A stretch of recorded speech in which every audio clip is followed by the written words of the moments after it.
한국경제신문은 올해 미국 경기를 놓고 뉴욕 월가에서 경기 연착륙이라는 긍정적인 평가와 침체 초입이라는 부정적 전망이 엇갈리고 있다고 보도했습니다. 조기금리 인하 가능성이 아직 불확실한 가운데 고용시장 악화와 치솟는 카드 연체율, 공실률도 우려되고 있기 때문입니다. 월스트리트 저널이 경제학자를 대상으로 한 설문조사에 따르면 앞으로 1년간 경기 침체가 발생한 확률이 39%로 작년 10월 48%보다 낮아졌습니다. 이 조사에서 응답자들은 올해 월 평균 6만 4천 개 일자리가 늘어 지난해 월 평균의 3분의 1 수준에 그칠 것이라고 내다봤습니다.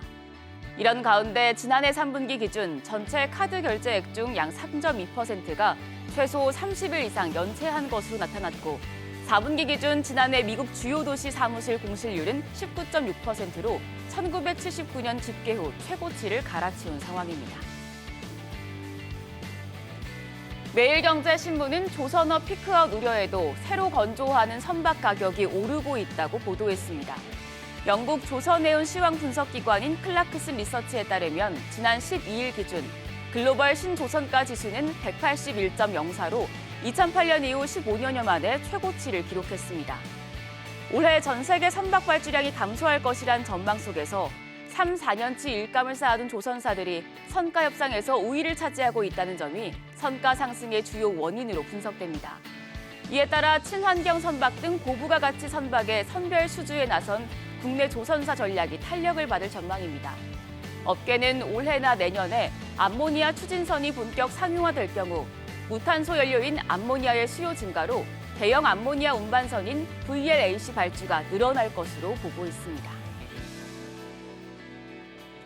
한국경제신문은 파이낸셜 타임스를 인용해 세계 전기차 판매량 1위 업체인 중국 비아디가 브라질 리튬 채굴 업체 시그마 리튬의 인수를 추진한다고 보도했습니다.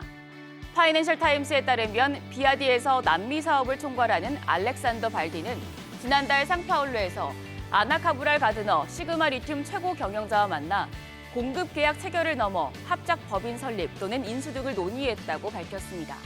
시그마 리튬은 현재 연간 27만 톤 수준의 리튬을 생산하며 기업 가치는 29억 달러, 약 3조 8천억 원으로 추정됩니다. 매일경제신문은 국민연금이 지난해 4분기 주가가 과도하게 떨어진 낙폭 과대주는 사들인 반면 주가가 오른 2차전지 관련주는 비중을 줄였다고 보도했습니다. 국민연금은 지난해 4분기 NC소프트와 이마트, GS건설, 하나솔루션 등을 추가 매수했습니다. 이 종목들은 실적이 악화했거나 갑작스런 악재가 발생해 주가가 급락한 종목입니다. 반대로 국민연금은 2차전지와 정유, 해운업종의 비중은 줄인 것으로 나타났습니다. 포스코홀딩스 비중을 종전 7.72%에서 6.71%까지 낮췄습니다. 정유업과 2차전지업을 병행하는 SK이노베이션 보유 비중도 8.25%에서 7.21%로 낮아졌습니다. 2차전지의 경우 기업 가치가 지난해 급등하면서 차익 실현에 나선 것으로 풀이되고 정유와 해운업종은 국제유가 하락에 따른 정제 마진 악화와 운임지수 하락의 실적 성장 모멘텀이 부족하다고 판단한 것으로 보입니다. 매일경제신문은 또 셀트리온 홀딩스가 이르면 연내 미국 나스닥 상장을 추진한다고 보도했습니다. 서정진 셀트리온 그룹 회장은 지난 14일 이르면 연말, 늦어도 내년 초에는 셀트리온 홀딩스를 나스닥에 상장시키라고 관련 부서에 주문해놨다고 밝혔습니다.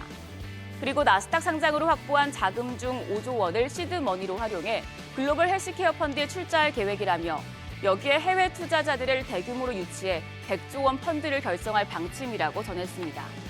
업계에서는 나스닥이 외부 자본을 유치하는 데 전적으로 유리한 데다 셀트리온 그룹 매출의 절반 이상이 해외에서 발생하고 있다는 점도 고려했을 것으로 보고 있습니다. 마지막으로 조선일보는 잇따른 투자 실패로 손정희 소프트뱅크 회장이 자금난을 겪고 있다고 보도했습니다. 현지 시간 14일 파이낸셜 타임스에 따르면 손 회장은 실리콘밸리의 최고급 저택을 담보로 9,200만 달러, 약 1,212억 원 대출을 받았습니다. 미중 갈등과 기술주 하락으로 소프트뱅크 산하 벤처캐피털인 비전펀드가 투자한 회사들의 주가가 폭락하며 막대한 손실을 내고 있기 때문입니다. 소프트뱅크는 4분기 연속 수천 원씩 적자를 기록하고 있습니다.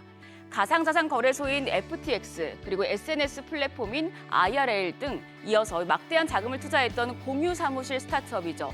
위워크까지 줄줄이 파산을 하면서 타격을 줬습니다. 업계에선 적자를 무릅쓰고 투자금을 쏟아부어 시장을 장악한 뒤에 기업 가치가 오르면 수익을 내는 손 회장의 투자 방식, 이른바 손류가 한계에 이른 것으로 보고 있습니다. 지금까지 조간 브리핑이었습니다.